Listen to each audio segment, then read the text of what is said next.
Welcome to our financial freedom series. हम इसके ऊपर बात कर रहे हैं कि कैसे आप इन्वेस्टमेंट्स के थ्रू, साइड हसल्स के थ्रू, एंटरप्रेन्योरशिप के थ्रू अपनी किचन को ऑटोमेट कर सकते हैं और फाइनेंशियल फ्रीडम हासिल कर सकते हैं।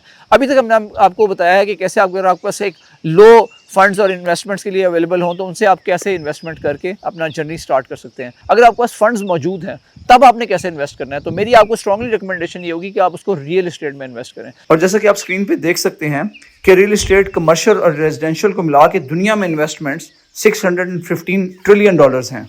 रियल एस्टेट में दो ऑप्शंस आपके पास हो सकती हैं। अगर आप यू बिलोंग टू पाकिस्तान तो फिर आप पाकिस्तान में इन्वेस्ट करें।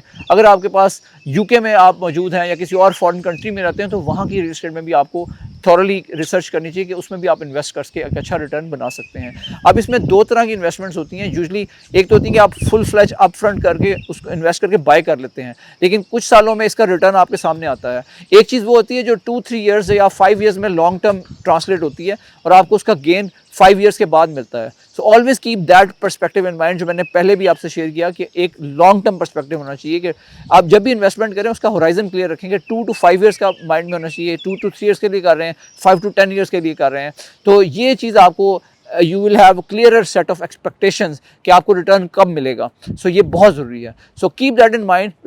Always consider investing in real estate because it gives you very good returns if you have good investment capital to invest. Thank you.